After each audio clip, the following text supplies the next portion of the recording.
श्री शिवाय नमस्तुभ्यम दोस्तों, हर हर महादेव। स्वागत है आपका मेरे चैनल रिद्मा प्रिसा ब्लॉग पर। मैं लाई हूँ महाराज जी की इतनी सुंदर कथा, जिसको सुनकर आपको समझ में आएगी संतान की प्राप्ति कैसे होती है। ऐसे ही कथाओं के बारे में जानकारी प्राप्त करने की कृपया मेरे चैनल को सब्सक्राइब करें और मेरे चैनल पर जुड़े रहें। लाइक करना बिल्कुल न भूलें और बेल आइकन को दबाना भी ना आप भूलें। हर हर महादेव। श्री शिवाय नमस्तुभ्यम दोस्तों, स्वागत है आपका फिर से रिद्मा प्रिसा ब्लॉग पर। किसको करो दादा? जानिए महाराज जी की पूज्य आप बोलेंगे पति को पति बोलता है, पत्नी को पर। ईमानदारी की बात बताएं ना माताओं, समझ में आएगी कि संतान की प्राप्ति कैसे होती है। ऐसे ही कथाओं को अन्य जानकारी के लिए बराबर सुनने के लिए मेरे चैनल को लाइक करिए, सब्सक्राइब करिए और बेल आइकन को दबाना बिल्कुल ना भूलें। ऐसे ही आपको रोज को रोज नई कथाओं के बारे में जानकारी प्राप्त होगी। हर हर महादेव।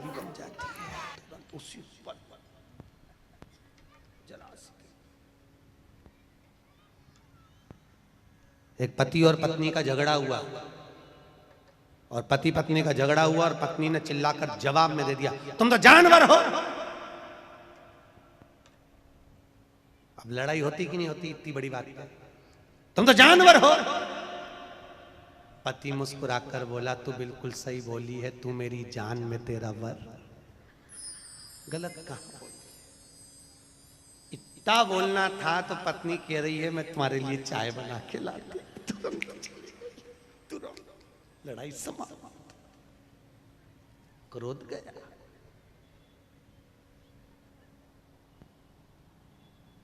क्रोध समाप्त। आज हम उनके यहाँ गए थे, क्या नाम उनका, नाना भाई के यहाँ, पानी वालों के यहाँ। तो उनके यहाँ वो वकील साहब मिले थे। तो वकील साहब बोले, गुरुजी उनकी धर्म पत्नी आई प्रणाम करने के लिए। तो वकील साहब बोले, ये मेरी धर्म पत्नी है। हमने कहा कथा का असर हो गया पूरा। तो हमने कहा धर्म पत्नी क्यों? क्योंकि गुरुजी पहले दिन कथा से बोल रही थी, कथा में चलो, कथा में चलो, और मुझे दूसरे दिन से कथा में लेकर आई है। और आप कहते हो जो अपने पति को कथा में लेकर आ जाए वो धर्म पत्नी कहलाती है। हमने कहा बिल्कुल सत्य है, गलत नहीं है, बिल्कुल सत्य। धर्म के पथ पर चलना सिखाइए महाराज, धर्म के पथ, धर्म के पथ। आज यहां शास्त्र कह रहा है, हिरण्यकशिपु ने जो वर मांगा, घर आकर देखा तो धर्म पत्नी नहीं है। धर्म पत्नी को लिया तो नारद जी के यहाँ गर्भ का जो ज्ञान मिला था, उस ज्ञान की प्रबलता में धर्म पत्नी प्रखर हुई महाराज। पत्नी के गर्भ से जो बच्चा हुआ, होते से उसने भगवान के नाम का हिलात करा, उसका नाम प्रहलाद हुआ है महाराज। प्रहलाद खोलते तेल में डाल दिया,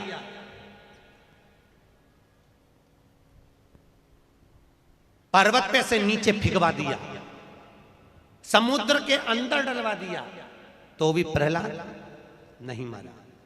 आखिरी में हिरण्यकशिपु ने अपनी बहन को बुलवाया। क्या नाम था उसकी बहन का? जम के बोलो जरा। होलिका। कौन से महाराज ने बताया कि हिरण्यकशिपु की बहन का नाम होलिका था? क्या नाम था? डूंडा। हिरण्यकशिपु की बहन का नाम था डूंडा। कौन थी ये? प्रहलाद की।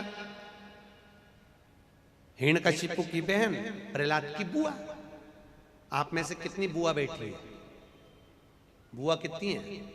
सब बुआ हो ना? अरे बोलो तो, हो सब बुआ?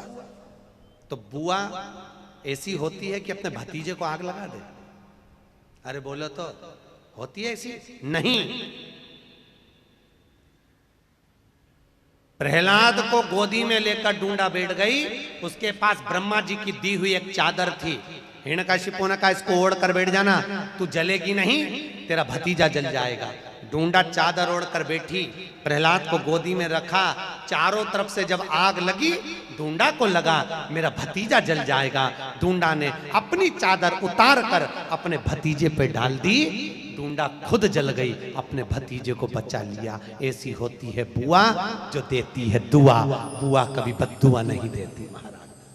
अगर उस दिन बुआ प्रहलाद को जला देती तो उसके बाद दुनिया में कोई भतीजा अपनी बुआ को नहीं पूछता। पर आज भी शादी में, ब्याह में, फंक्शन में सबसे पहले बुआ जी को बुलाया जाता है। आओ, बुआ को इसलिए बुलाते हैं क्योंकि उनने भतीजे की रक्षा करी थी। वो राक्षस कुल में जन्मी थी, राक्षस की बहन थी, पर मरते मरते अच्छा काम करके भगवान की होली, इसलिए हमारे यहां मनाई होली। परवारे करमाला वालों, तुमने तो उसका नाम ही धर दिया होली। अच्छा काम करके भगवान की होली, इसलिए हमारे यहां होली का त्योहार मनाया। नाम था ढूंढा, इसलिए आज भी होली में मोटे मोटे लक्कड़ ढूंढ जलाए जाते हैं। पतली लकड़ियां नहीं, मोटे लक्कड़, मोटे ढूंढ जली। अंतिम प्रहलाद से पूछा ये ज्ञान इसको आया कहां से? गुरु जी से पूछा इसको ज्ञान कहां से है? तो ये गर्भ का ज्ञान। गर्भ का ज्ञान कोई साधारण है क्या? गर्भित ज्ञान। प्रथम ज्ञान होता है गर्भ का ज्ञान। माता कहती हैं गर्भवती नारी को भजन करना चाहिए। कथा सुन, हम एक बार पंढरपुर में कथा करने आए थे, लगभग 17-18 साल पहले की बात होगी। कथा करने के लिए आए थे, माहेश्वरी भवन में कथा थी। अभी उस दिन हम लोग गए थे तो हम माहेश्वरी भवन में ठहरे थे महाराज। माहेश्वरी भवन में कथा थी, माहेश्वरी समाज ने कराई थी, सोमानी संगमनेर के, उन्होंने कराई थी। कथा में एक बहू आकर बैठी, उसने कहा गुरु जी कल आप हमारे यहाँ आना। जैसे कई लोग कहते हैं ना हमारे यहाँ पधार जो, आज हम एक दो जगह गए तो आप हमारे यहाँ पधारना। हमने कहा ठीक है आएंगे दीदी, जरूर आएंगे। हम गए उनके यहाँ गए, उसने सेब कतर के रखे थे, काट के रखे थे। उनका एक लड़का था 12 साल का, वो सेब उठा के ले गया। उसने ड्राई फ्रूट्स ला कर रखे, काजू बादाम पिस्ता, वो पूरी की पूरी प्लेट लेके भाग गया। थोड़ी देर बाद उसकी माँ ने चांदी के गिलास में दूध भरकर रखा, वो गरम की गरम दूध ले जाकर गटर गटर पी गया। हमारे सामने आता और वो उठा के भाग जाता। हमने पूछा दीदी बोली गुरुजी आपका अपमान हो गया, मेरे लड़के ने सब खा गया, तुम्हारा अपमान हो गया। मैं तुम्हारे लिए ला रही थी और उठा के। हमने कहा जान दे अपमान तो चूल्हा में, पहले ये बता कि ये हुआ कैसे, ये बता ये कैसे, वो तो जान दे अपमान तो हुआ। गुरुजी जैसे आप कथा करने आए ना, ऐसे ही जब ये मेरे गर्भ में था तब यहाँ राम कथा चल रही थी। मैंने पंडित जी से पूछा था गुरुजी से, गुरुजी मेरे गर्भ में बच्चा है तो मैं कौन सी कथा पढ़ूं जिससे मेरा बच्चा अच्छा हो? राम कथा वाले महाराज ने कहा था सुंदर कांड पढ़। गुरुजी जब ये गर्भ में था इतने सुंदर कांड के पाठ करे, इतने पाठ करे, ऐसी औलाद पैदा हुई, सकनी नहीं बैठे। ये पाठ का बड़ा असर है।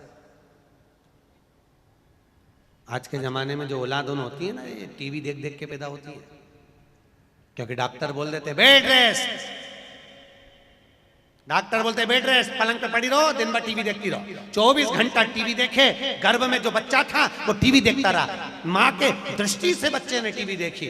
अब बच्चा जन्म लिया तो दिन भर, क्योंकि वो टीवी में नाटक देखे, नाटक में ऐसा कोई नाटक ही नहीं जिसमें कहीं का हंसता दिखे। पूरे नाटक में देख लो कहीं ना कहीं की 24 घंटे रोती ही मिले।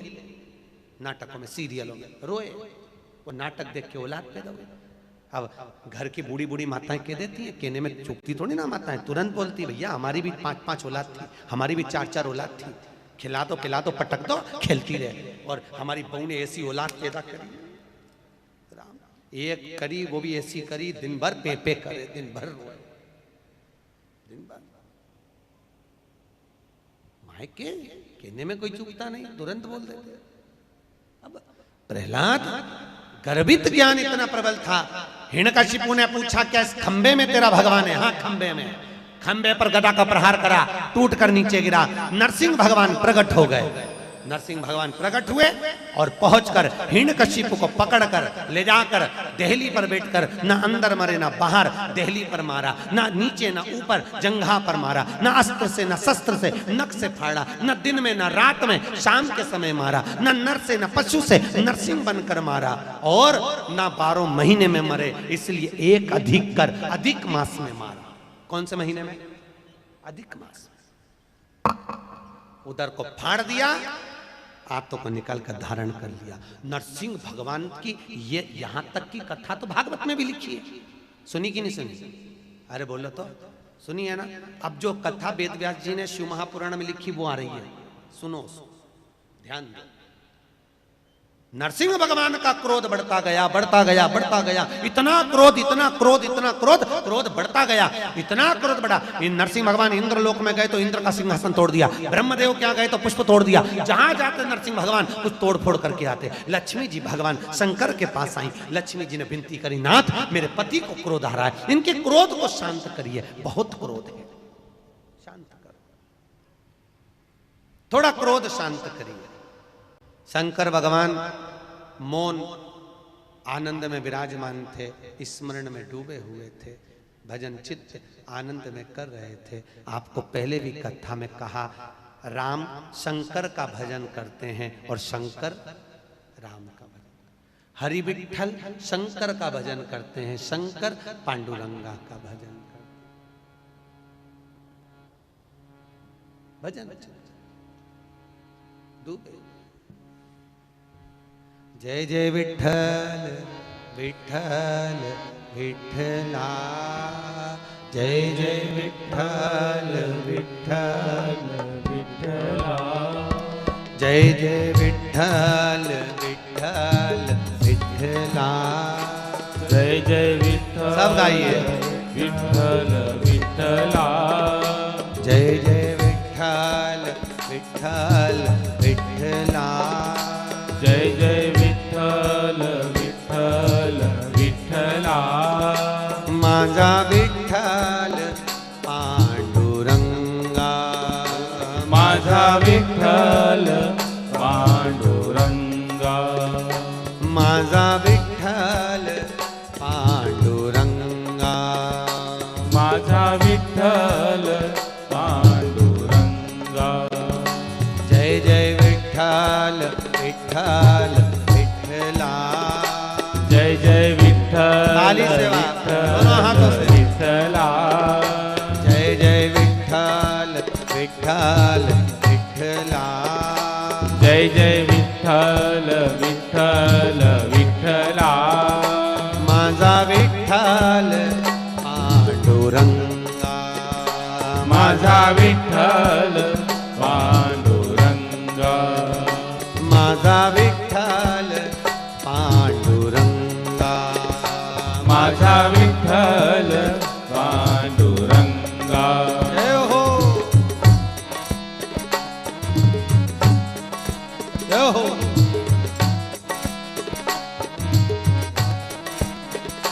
जय जय विठ्ठल विठ्ठल विठ्ठला, जय जय विठ्ठल विठ्ठल विठ्ठला, जय जय विठ्ठल विठ्ठल विठ्ठला, जय जय विठ्ठल विठ्ठल विठ्ठला, माझा विठ्ठल पांडुरंगा, माझा विठ्ठल पांडुरंगा, माझा विठ्ठल पांडुरंगा, माझा विठ्ठल पांडुरंगा, जय जय विठ्ठल विठ्ठल विठ्ठला, जय जय विठ्ठल विठ्ठल विठ्ठला, जय जय विठ्ठल विठ्ठल विठ्ठला, जय जय विठ्ठल विठ्ठल विठ्ठला, जय जय विठ्ठल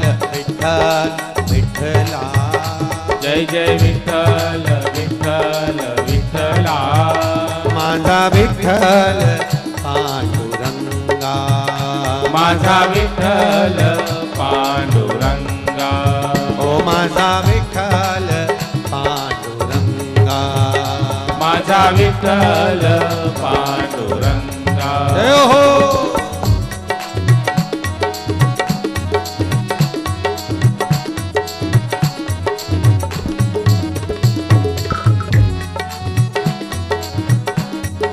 बड़े आनंद में दोनों हाथों, जय जय विठ्ठल विठ्ठल विठ्ठला, जय जय विठ्ठल विठ्ठल विठ्ठला, जय जय विठ्ठल विठ्ठल विठ्ठला जय जय विठ्ठल विठ्ठल विठ्ठला माझा विठ्ठल पांडुरंगा माझा विठ्ठल पांडुरंगा माझा विठ्ठल पांडुरंगा माझा विठ्ठल पांडुरंगा ओ माझा विठ्ठल पांडुरंगा माझा विठ्ठल पांडुरंगा बोल पंढरीनाथ भगवान की हर हर महा भगवान भूत भावन भूतेश्वर शिव से विनती करी शंकर भगवान की भक्ति में डूबे हुए थे महाराज। लक्ष्मी जी ने विनती करी नाथ कृपा करो थोड़ी सी दया करिए। भगवान ने पूछा क्या? मेरे पति को क्रोध आ रहा है, उनका क्रोध शांत कर दीजिए। शंकर भगवान ने सारे देवताओं को बुलाकर कहा नरसिंह अवतार कोई साधारण सा अवतार नहीं है जिसका क्रोध शांत कर दिया। तो फिर क्या करा जाए? शंकर भगवान बोले मैं शरम्भ पक्षी का रूप धारण करूंगा। कौन सा पक्षी? शरम्भ, गिद्ध जैसा एक पक्षी होता है जिसका नाम है शरम्भ। शरम्भ पक्षी, गरुण जैसा स्वर। पक्षी तीर्थ गए हो? अरे बोलो तो, पक्षी तीर्थ गए हो कभी? हैं? कोई गया? नहीं गए? कभी मौका लगे तो जरूर जाना। चेन्नई से 82 किलोमीटर की दूरी पर है पक्षी तीर्थ, जहां पर सुबह ब्रह्म मुहूर्त में 56 तरह का भोजन लगाया जाता है और गरुण जी महाराज आज भी उस भोजन को करने के लिए आते हैं। लाखों जनता प्रतिदिन गरुण जी का दर्शन करने के लिए पक्षी तीर्थ जाती है। कभी मौका लगे तो जाकर देखना, मगर केवल गरुड़ पक्षी ही मिलेगा आपको। वो पक्षी तीर्थ में आते हैं, भोजन करते हैं, चांदी की थाली में उनके लिए भोजन लगता है और उड़कर चले जाते हैं। कहाँ जाते हैं? फिर सवेरे ब्रह्म मुहूर्त में दूसरे दिन ही आते हैं, दिखते ही नहीं पक्षी।